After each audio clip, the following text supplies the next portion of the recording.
So we're going to take a look at a BSA M33, 1949. That means it's the iron motor 500 single overhead valve in the earlier side valve frame, tele front end, rigid at the rear.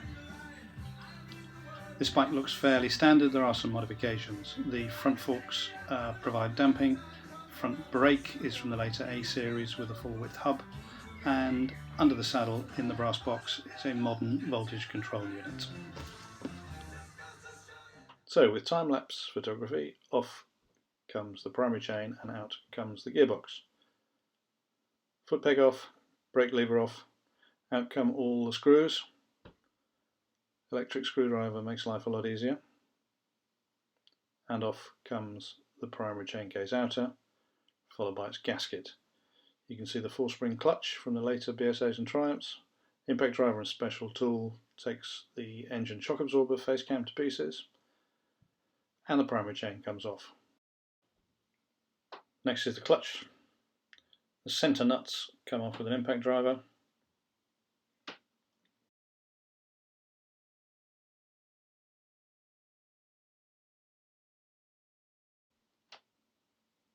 Disconnect the rear chain. There's a nut and bolt holding the chain guard to the back of the primary chain case. Finally, the chain case is gone. So around the other side, I need to remove the speedo cable. Like most BSAs, it's attached to the gearbox. And underneath the gearbox is the gearbox adjuster for this pre-unit bike. Out it comes. Clutch adjuster comes off next. So you can see the clutch cable is free, and now the gearbox can be removed as a lump from the bike.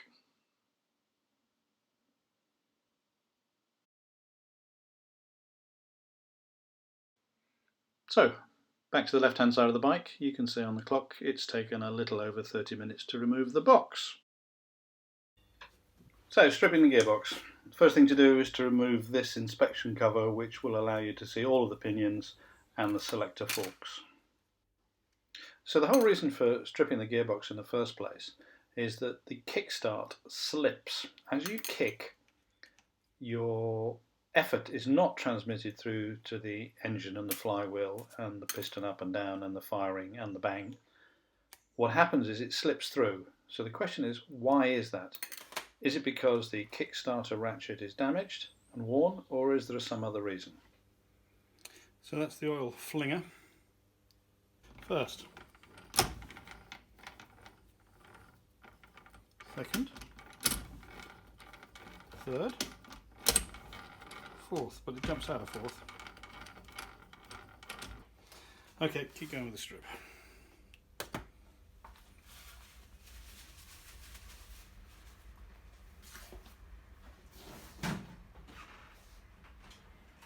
So the outer cover is held on with some cheese-headed screws, which after all these years can be quite stiff. May need to use an impact driver on these if it becomes too much.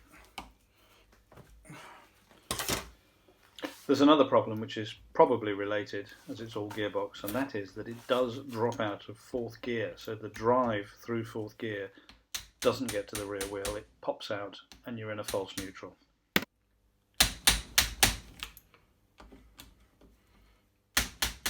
So the impact driver is not only an excellent tool for removing stubborn screws, but it doubles as a gearbox sprocket remover.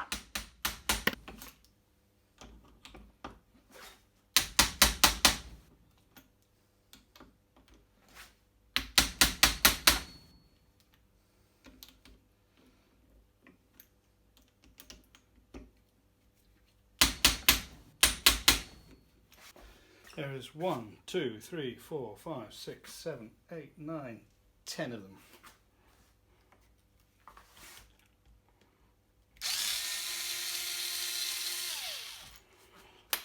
Same length. Same length.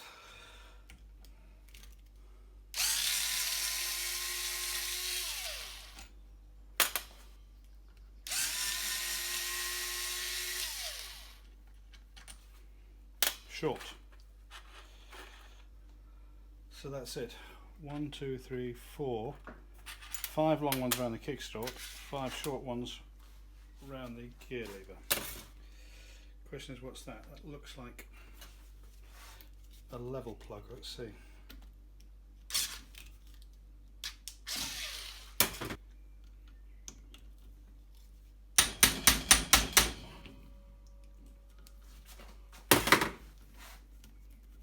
It's a level or a drain.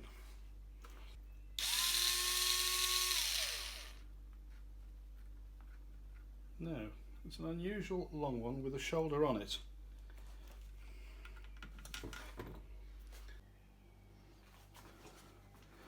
So, special long one with a shouldered spacer on it. Goes right at the bottom underneath the kickstart there. And then this is long, long, long, long. I think this is a long one as well. Yeah. Long, short, short, short, short. And then this one is a short one, presumably. Yes, it is. That's a short one as well.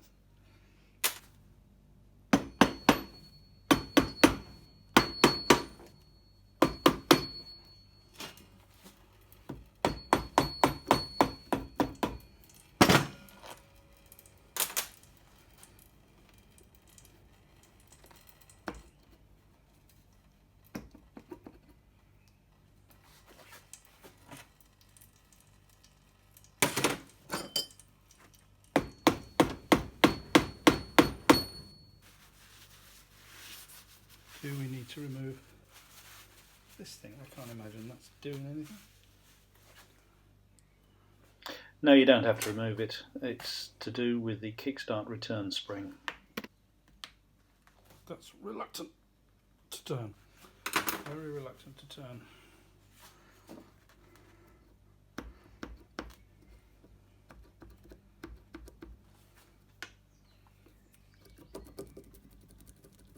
Coming. Even gap all round. So you remember the problem we're trying to solve is, why does the kickstart appear to slip? It doesn't drive all the way through the gearbox and turn the engine over when you want to. So is the kickstart ratchet worn or damaged? That's as you'd expect.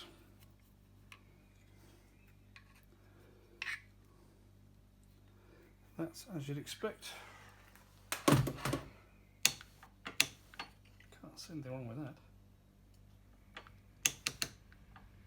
So the kickstart ratchet looks and sounds fine, so the problem must be deeper inside the box.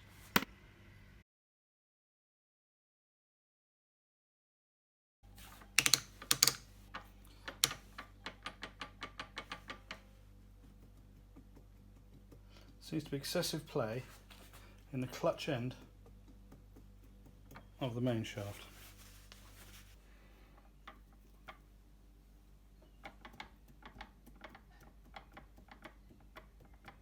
And there's that play there. And this play, can you see that? There's play in the sleeve bearing as well. Don't know if you can see that. Yes, that's wear for an old box, but it's got nothing to do with dropping out of gear. So we go deeper inside the box. We need to remove the inner cover. So it's tab washer here. Tab washer here.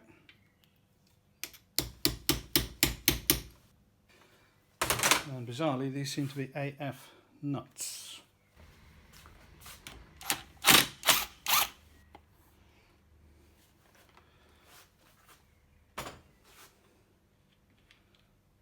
AF nut, tab washer.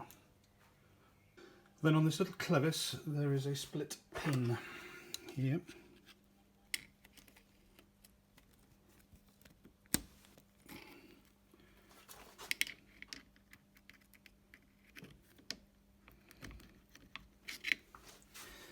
Out comes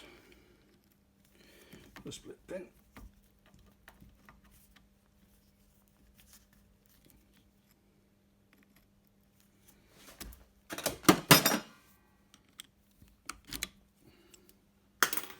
That disconnects connector mechanism.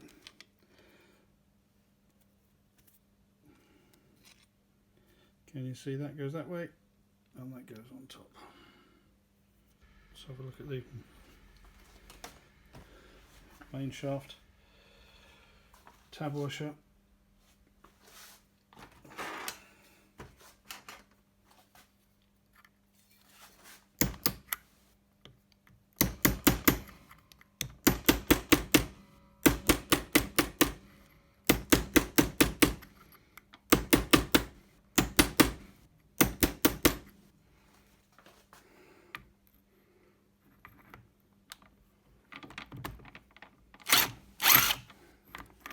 straight off.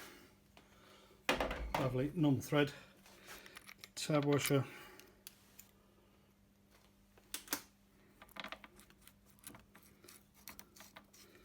So these are locking nuts. Can you see there's a spring load for the kickstart ratchets?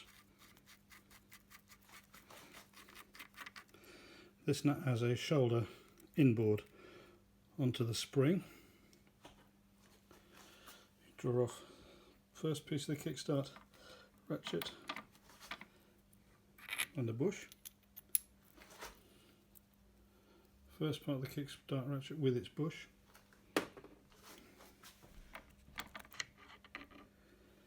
Second part of the kickstart ratchet splines onto the main shaft.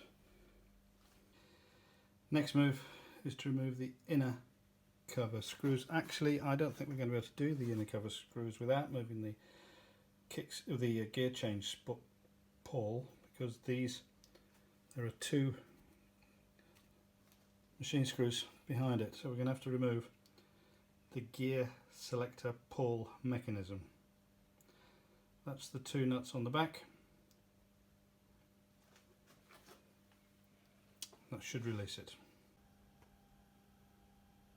Those are the two nuts on the back. The centre one moves with the kickstart. That's the gear lever.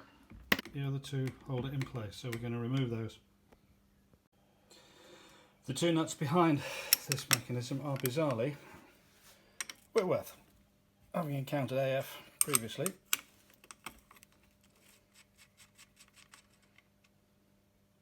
One and a washer.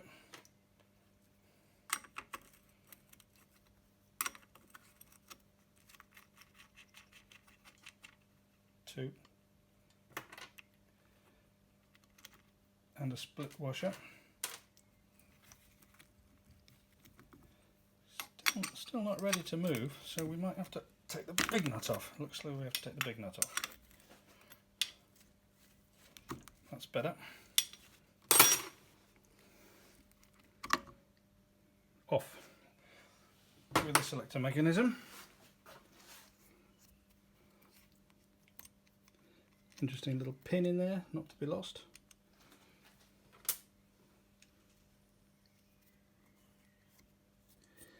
So now you can see the two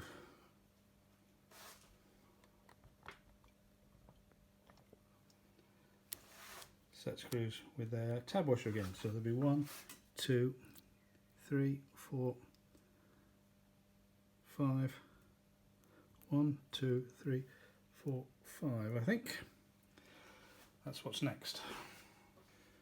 So while we're here, you can see the main shaft, the lay shaft, and the selector. The selector shaft. The selector forks run up and down. Time to remove these screws. 1.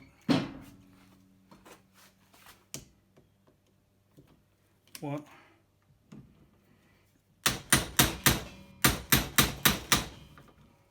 2.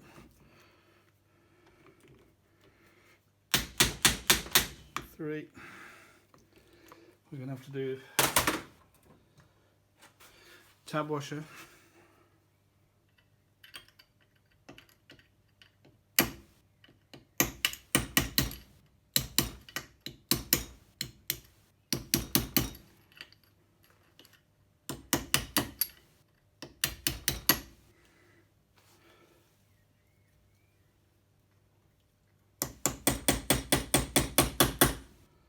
Right, they look like Whitworth. Let's check. Yep, those are quarter Whit.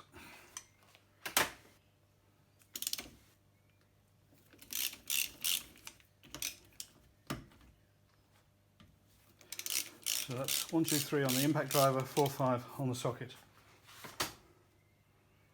Let's have the rest of the screw set out. 1, 2,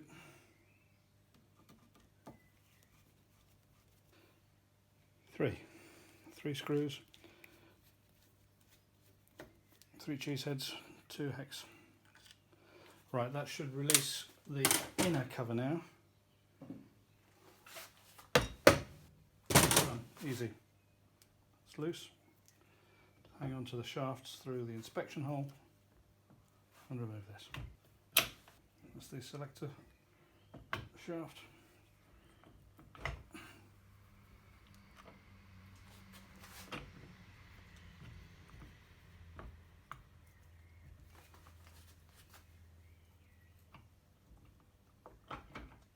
It's coming.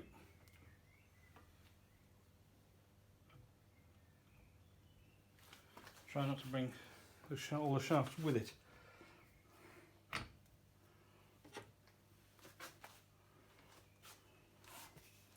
Looks so the lay shaft is stuck in, hydraulically locked into this blind hole. That one's loose, that one's loose. This one's loose, I think.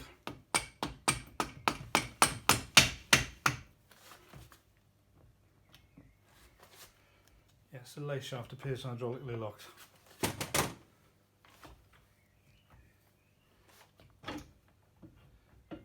Perhaps this gearbox comes out all in a cluster then. Seems to be leaving the main shaft in place. Everything else is coming.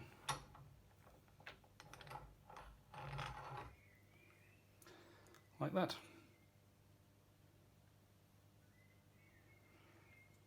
Okay, we'll have a look at that in a minute. That's the main shaft coming out.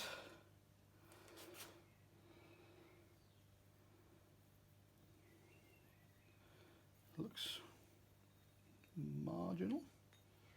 Don't think there's a big problem with that.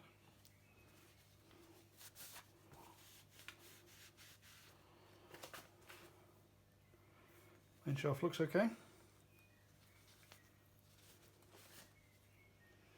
Obviously this is a clutch end with a woodruff key. It goes in that way. So, cluster's out.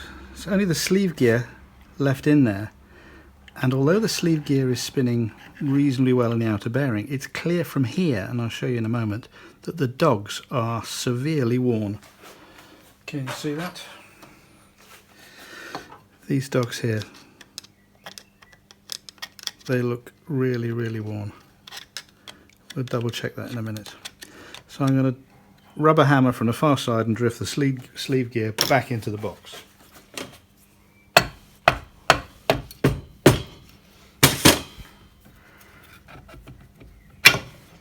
There we are.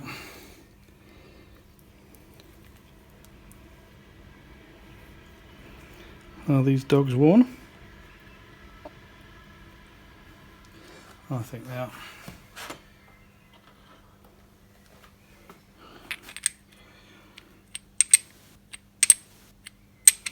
They twist out very easily, so that's why it's falling out the top. Yep. They're not locking in under twist.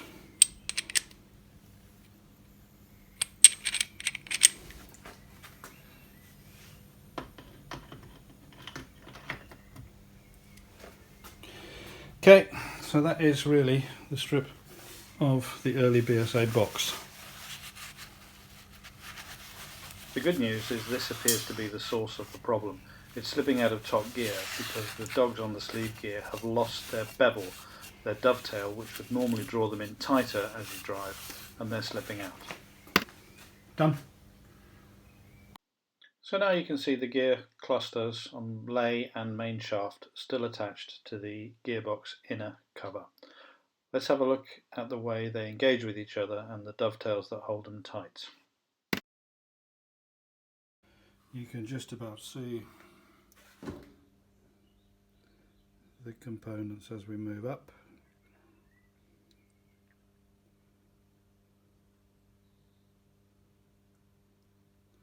That's interesting, there's a spacer there. Now moving across to the lay shaft.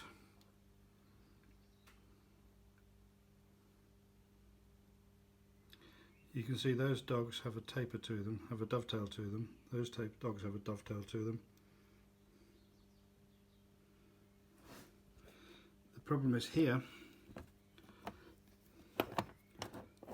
on the sleeve gear, there's very little in the way of a dovetail left, and that's why it's dropping out of top. So let's review what we found and some of the interesting things to bear in mind as we put this thing back together again.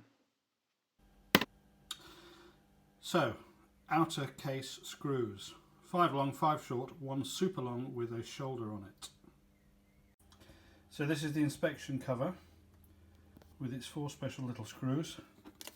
And you can see it has an unusual piece of bent metal, which is the oil flinger. That's the outside, that's the inside with the oil flinger.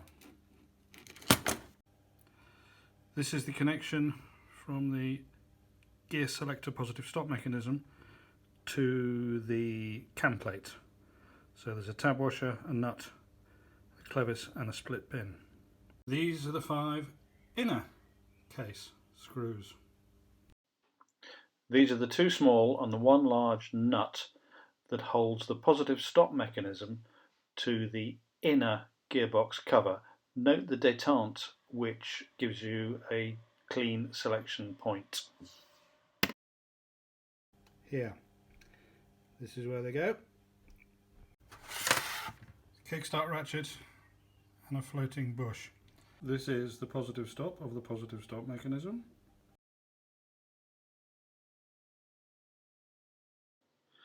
Okay, so building the clutch basket up again.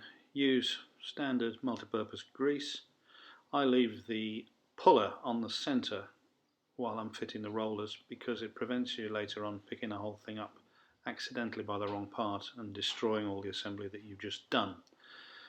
And when you get around to fitting the centre, make sure that the coach bolt heads are free to move, like that.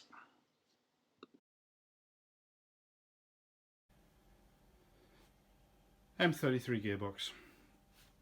This is the arm that changes the gears, moving the dogs around inside. This blue mark is lined up with first, that's second, that's third, that's fourth. First, second, third, fourth. So here we are in first, second,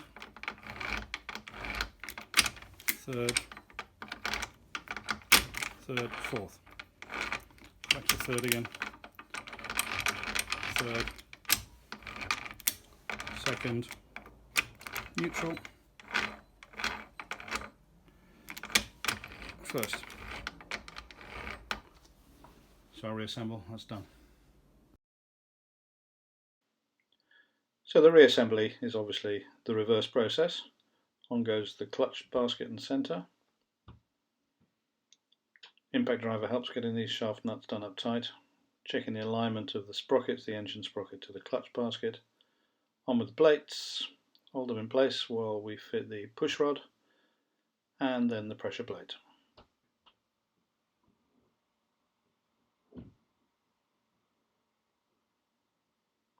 Do the springs up to an even tension. Around the other side to reattach the clutch cable and of course the speedo drive.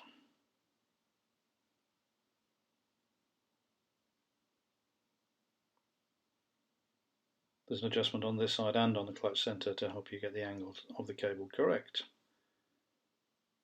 Tension the 4 clutch springs and check that the plate lifts evenly. The rest of the assembly is pretty straightforward. It's an obvious reversal of everything you've done first.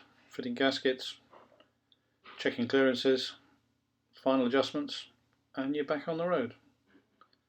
Clutch lift there looks pretty even, so that will do nicely.